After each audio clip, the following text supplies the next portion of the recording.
Welcome back to another video. In this video, we're going to be talking about the best fasting techniques for weight loss. So if you're interested, definitely stick around. All right, welcome back, fam. Now, we want to really focus on what is weight loss to us, right? Because we all understand it a little bit, but we really don't understand it. So what I want to do is take the time to really spend a little bit of energy and effort to help you understand what fasting is and how it relates to weight loss and metabolism and etc. So the best thing I like to do is obviously always go to the AI and just see what the AI understands. What did humans feed this information to this AI, letting us know what it's all about. So let's go ahead and take a look. Let's ask it, right? So what is the best fasting techniques for weight loss? There are several fasting techniques that have been found to be effective for weight loss. Intermittent fasting is number one. This involves alternating periods of eating with periods of fasting, such as the 16-8 method, where you fast for 16 hours and eat during an 8-hour window. Now, I do this. I try to do this as much as possible because once you understand what's actually happening to you, then you really appreciate and you keep doing it over and over. So let's understand the 16-8. So 16 hours of not eating and 8 hours of feeding. So 16 hours of not eating, 8 hours of feeding. So how do I structure this? Usually I go around sleep. I stop eating around 8-9 o'clock, okay? So 8-9 o'clock, and then I wake up the next day. I don't eat anything. I drink water. Water's fine. It doesn't really stimulate anything that makes your metabolism start, shifting your energy fuel sources from sugars or fats or whatever it is. And so then I eat around 12 or 2 p.m. that next day. Right? How many hours is that? From 8 to 8 is 12 hours, and then 8 to 12 is 4. So you're talking about 16 hours right there. So 12, if you want to push it a little bit to 18 hours of not eating, you could push it to 2 p.m. And when you eat at 2 p.m., you'll have a feeding window of 6 hours from 2 p.m. to 8 p.m. as well.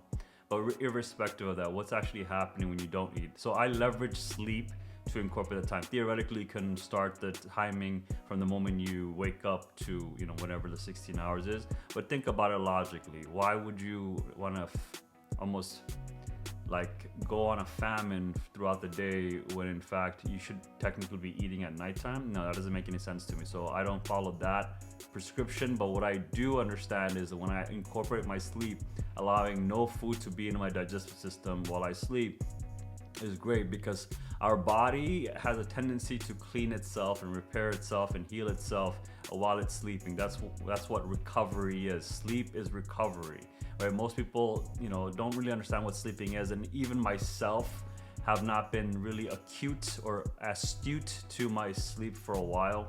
But now I'm realizing how effective and efficient sleep can be for whatever the outcome that you're looking for. So in my case, I'm trying to build muscle, tone down, increase my body mass, right? So for me to do that, it's gonna require me to first obviously break down the muscle, feed it right, and then let it recover. And that's where I wanna leverage the fasting, right? If I have extra baggage around me, right? So if you are a type of person watching right now and you have a little bit of extra around your waist, around your chest, around your neck, around your arms, around your butt, wherever it is, then you need to incorporate this into your diet, because you will see the types of benefits that will come as you practice this through time.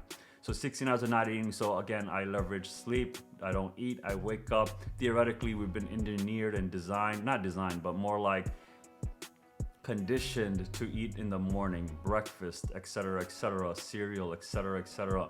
All this is unnecessary, because your body at that time actually releases sugars into your blood system because it knows that it needs fuel to activate itself, to propel itself. So if you give it more, your body is just like, okay, let's go everything to storage mode, because we're technically not going to be using anything, which is why you feel tired and sort of lazy and lethargic when you eat right in the beginning, and then you start doing work, you feel very tired, which is why you sort of supplement that with caffeine or some sort of stimulant energy drink to sort of give you that up and up. But in reality, if you don't eat anything, you will feel wired and awake. And that's conditional as well, right? So for me personally, I feel pretty groggy in the morning. And the reason I feel groggy is because, again, I've been tossing and turning in the nighttime in my sleep, which results in me feeling all tired and slow in the morning. That's something that I'm working on, but it's irrelevant to the situation. My point is, when you are fasting though, right? So now when you hit like hour 14, hour 15, your body's like, okay, they're not giving me any food. they're not giving me any sugars. What do I do? And so your body's like, okay, start using your energy sources. So if you deplete all the sugars in your body, then what ends up happening, you start burning the fat for fuel, and which is the best part. And so I want to leave it at that for this section because there's a lot more to it. And of course, I have other videos that describe this as well. So definitely take a look at if you're interested in intermittent fasting and how it can relate and be beneficial to you. So maybe I'll put up a link here where you can take a look as well. Number 2, alternate day fasting.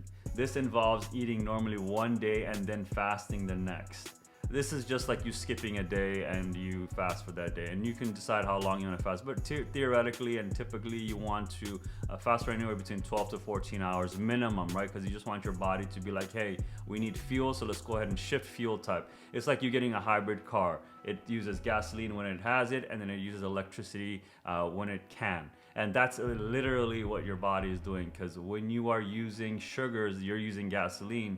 When you're using ketones, you're using like an efficient form of electricity, which is an amazing concept if you think about it. So hybrids are great, but you eventually want to go fully electrified so that you don't actually need sugars to run optimally. Your body will produce whatever it needs for it to activate itself, but in reality you don't really need sugars all the time, of course.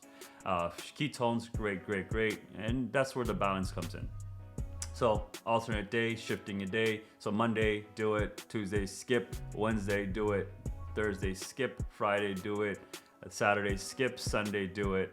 And then you just recycle it. And so it seems like there might be one off. So you decide, maybe the weekends you take off and etc. Okay, the next one is the 5-2 diet. This involves eating normally for 5 days of the week and restricting calories to 500 to 600 for the other 2 days. So essentially you fast for 5 days, you do like intermittent fasting or time restricted eating or whatever it is, and then for the last 2 days, the weekends you take free.